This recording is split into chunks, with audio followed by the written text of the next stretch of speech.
네, 지금까지 불거진 민주당의 공천 잡음에 대해서 쭉 설명을 해주셨는데 지금 이 마지막까지도 이 잡음이 계속되고 있습니다. 이 오디션까지 거친 경선 후보가 돌연 교체가 됐는데 그 자리에 김동아 변호사가 투입됐습니다. 윤주진 대표님, 이 김 변호사는 이 대장동 변호사로 알려져 있더라고요. 그렇습니다. 뭐 정진상 씨를 변호한 변호사로 알려져서 이른바 대장동 변호사라는 그런 그룹으로 묶이고 있는데요. 앞서 이제 그 3인 중에 포함이 되던 성치훈 전 행정관 같은 경우에 돌연 이제 그 후보자의 적격성 여부에서 탈락을 하고 갑작스럽게 김동아 변호사를 이제 투입했습니다. 그래서 이제 이 대장동 공천 아니냐, 대장동 프리미엄 아니냐 이러한 비판이 나오고 있는데 저는 좀 이해할 수 없는 것이 그 성치훈 전 행정관이 지금 현재 탈락이 된 그 이유가 뭐냐면은 바로 안희정 전 지사의 그 그 문제에 관련해서 2차 가해를 했다는 것이거든요. 그런데 그렇습니다. 공직 후보자로서 이 2차 가해라고 하는 것은 상당히 심각한 결격 사유거든요. 근데 그렇다면 왜 그 전에 그러한 문제를 먼저 거르지 않았느냐라는 것이 더 중요한 문제고 네. 이제 와서 갑작스럽게 그것을 이유로 배제를 하고 그것도 친명, 누가 봐도 찐명 인사를 집어넣은 것은 아무래도 이 공정성 면에서는 어떠한 결과가 나오든 설왕설래가 심각하게 일어날 것으로 보입니다. 네, 지금 이 서대문갑 경선에서 이런 논란이 불거진 건데 지금 결과는 오늘 밤에 나올 예정입니다. 지금 이 성치훈 전 행정관은 이번 결정에 불복하고 재심을 요구한 상황인데요. 장현주 변호사님, 지금 이 절차도 설명도 없는 후보 바꿔치기다라면서 강하게 반발하고 있는데 이 재심 요구가 받아들여질 가능성에 대해서는 어떻게 보십니까? 일단 사실 절차적으로 매끄럽지 못했다라는 점은 분명한 아쉬움은 남는 것 같습니다. 일단 안규백 위원장의 설명에 따르자면 결국에 정무적인 판단이 있었다라는 것으로 읽히거든요. 결국 이런 2차 가해 의혹이 있었고 관련해서 뭐 여성단체나 시민단체 또 관련 단체들이 또 강한 요구들이 있었다라는 내용들이 나오고 있습니다. 그렇기 때문에 국민의 요청에 기민하게 반응한다라는 정무적 판단의 차원에서 이런 결단을 했던 것으로 일단 읽히기는 합니다. 특히 이제 김동아 변호사 같은 경우에는 사순위자였기 때문에 성치훈 전 행정관이 이제 탈락하는 자리에 김동아 변호사가 올라왔다라는 설명인 것인데요.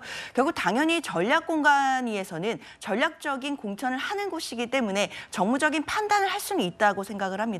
네. 다만 이런 정무적인 판단이 필요했다라고 한다면 애초에 명단을 발표하기 전에 이런 부분들이 좀 반영이 돼서 결과가 발표가 되었더라면 절차적으로 조금 더 매끄럽지 않았을까 하는 아쉬움은 남습니다. 다만 김동아 변호사에 대해서 여러저러 뭐 친명 인사다라는 이야기들이 많이 있지만 결국 안규백 위원장의 설명에 따르자면 결국 김동아 변호사가 만약에 그런 식의 사천의 어떤 의혹으로 지금 경선 후보자로 올라오게 되는 것이라고 한다면 애초에 올렸을 것이지 이런 논란을 일으킬 이유도 없다라는 설명입니다.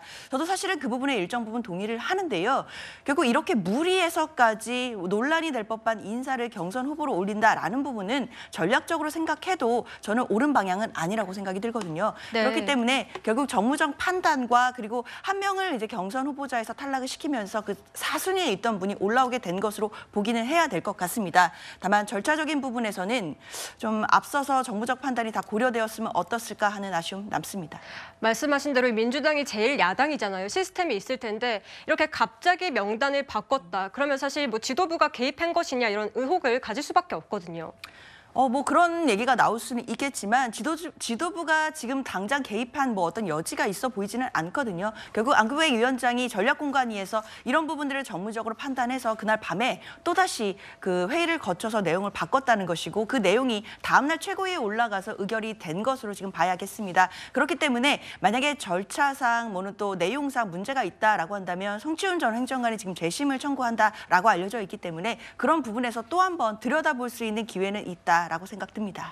알겠습니다. 그리고 지금 권향엽 전 청와대 비서관 공천도 계속해서 논란이 되고 있습니다. 이 대표 부인인 김혜경 여사를 보좌하기도 했었죠. 먼저 이 대표 얘기 먼저 들어보시죠. 민주당의 당직자 출신으로서 대통령 후보 배우자실 여러 명의 부실장 중에 한 명이었을 뿐입니다. 그게 어떻게 개인의 비서로 전락할 수가 있습니까? 부위원장님, 사실 그동안 이재명 대표가 기자들이 붙어서 질문을 막 해도 잘 대답을 하지 않고 있었거든요. 그런데 이번 사천 논란에 대해서 굉장히 적극적으로 해명에 나선 모습이에요. 전략을 좀 바꾼 걸까요?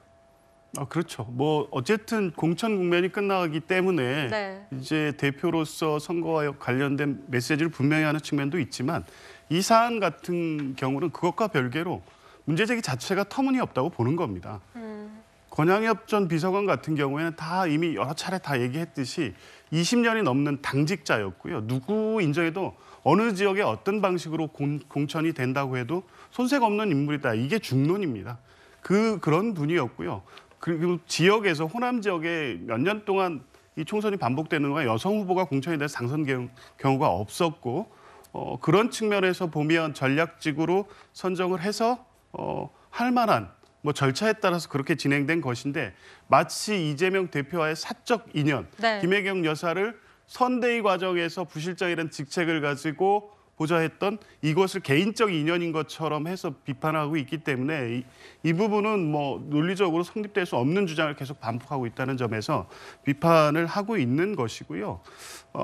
또 이제 이 부분도 마찬가지인데 당초에 결정했으면 안 바꿔야 되는데 논란을 또 자초한 측면은 분명히 있습니다만 공천 자체에 문제가 있는 공천은 아니었다. 예. 이것은 뭐 대표도 그렇고 민주당의 입장은 분명합니다. 알겠습니다. 지금까지 여야 공천 상황에 대해서 살펴봤습니다.